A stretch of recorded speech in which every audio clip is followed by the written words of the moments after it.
सास ने मोबाइल चला रही बहू को डांटा। ईशानी अपने मोबाइल में रील्स देख रही थी। उधर किचन में दूध उबल रहा था और वो उबलकर गैस से नीचे गिरने लगा। ईशानी की सास सरला जी किचन में आई तो दूध उनके पैरों को छू रहा था। उन्होंने ईशानी को आवाज लगाई पर उसने सुना नहीं। सरला जी ने गैस बंद की और सीधा ईशानी के कमरे में गई। ईशानी से बोली, बहू ये पहली बार नहीं हुआ है जब तुम दूध गैस पर चढ़ाकर अपने मोबाइल में उलझ गई। सारा दूध किचन में फैल गया है। दूध भी बर्बाद हो गया और किचन साफ करनी पड़ेगी वो अलग। मुझसे बोल देती दूध गर्म करने के लिए, अब किचन साफ करो। इतना बोलकर सरला जी अपने कमरे में चली गई। ईशानी ने जब किचन देखी तो अपना ही सर पीट लिया, क्योंकि अब सारी सफाई उसे ही करनी थी। आज भी वो फोन में ऐसी लगी कि दूध और किचन सब भूल गई। बस इसके बाद उसका मुंह फूल गया। शाम तक उसने सरला जी से बात नहीं की। अपने पति नमन के ऑफिस से आते ही वो उससे शिकायत करने लगी कि आपकी मम्मी तो मुझे डांटती ही रहती है। नमन ने ईशानी को समझाया और सरला जी के कमरे में चला गया। मम्मी, ईशानी का मुंह आज फिर से फूला हुआ है। आपने आज फिर उसे डांट दिया। बेटा, बुरा मत मानना। बहू कुछ गलती करे और मैं उसे डांट दूं तो वो बुरा मान जाती है, रूठ कर अपने कमरे में चली जाती है और दिन भर मुझसे बात नहीं करती। सरला जी ने नमन को दूध वाली बात बताई तो नमन चुप हो गया। उसे पता था कि गलती ईशानी की ही है। वो चुपचाप वहाँ से चला गया। ईशानी, गलती तुम्हारी ही थी। मम्मी ने तुम्हें डांट दिया तो इसमें बुरा मानने वाली क्या बात है? तुम बेकार में ही रूठ कर बैठ जाती हो। ईशानी ने गुस्से में नमन से भी बात नहीं की।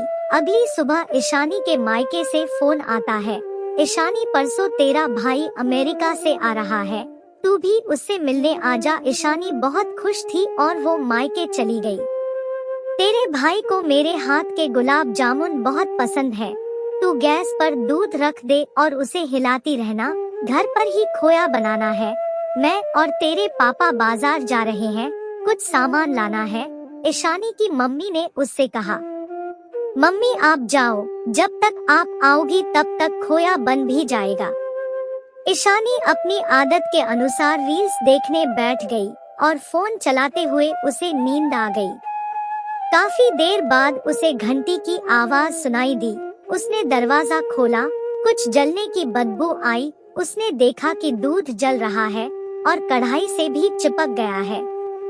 उसकी मम्मी को गुस्सा आ गया। आग लगे तेरे मोबाइल को, सारा दूध जला दिया।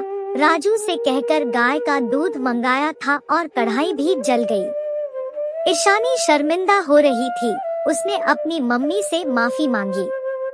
इतने में ही ईशानी का पति नमन भी उसके मायके आ गया। ईशानी अपना कुछ जरूरी सामान भूल गई थी, वो उसे ही देने आया था।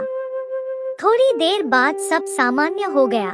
मम्मी का गुस्सा भी उतर गया और ईशानी भी सामान्य होकर काम करने लगी। ईशानी, तुम तो अपनी मम्मी से सामान्य होकर बात कर रही हो, जबकि उन्होंने तुम्हें मेरे सामने इतना डांटा था। तुम्हें तो उनसे बात नहीं करनी चाहिए थी, रूठ कर घर चले जाना चाहिए था।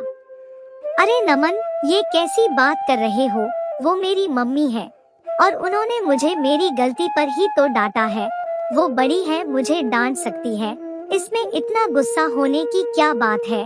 ईशानी ने मुस्कुराते हुए जवाब दिया, मेरी मम्मी जब तुम्हें तुम्हारी गलतियों और लापरवाही पर डांटती है तब तो तुम उनसे गुस्सा हो जाती हो, दिन भर उनसे बात नहीं करती। वो भी तो तुम्हारी माँ समान ही है।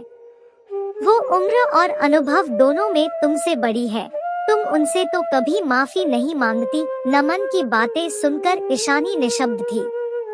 ईशानी, एक लड़की को शादी के बाद एक नई पहचान मिलती है, उसमें नारीत्व का गुण पनपता है।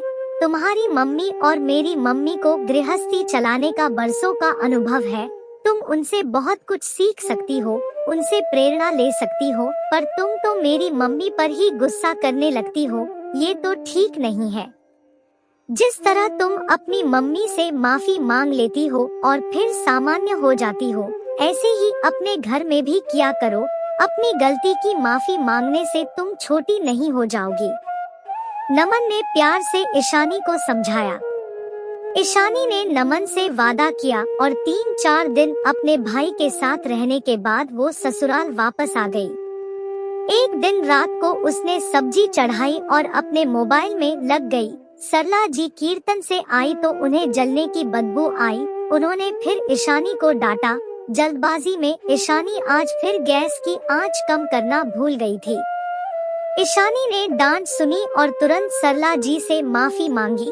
मम्मी मुझे माफ कर दीजिए, मेरी गलती थी।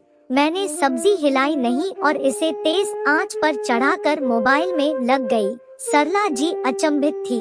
आज बहू रूठकर नहीं बैठी, बल्कि उसने माफी मांगी। ऑफिस से लौटकर आया नमन दरवाजे पर खड़ा हुआ ईशानी को देखकर मुस्कुरा रहा था।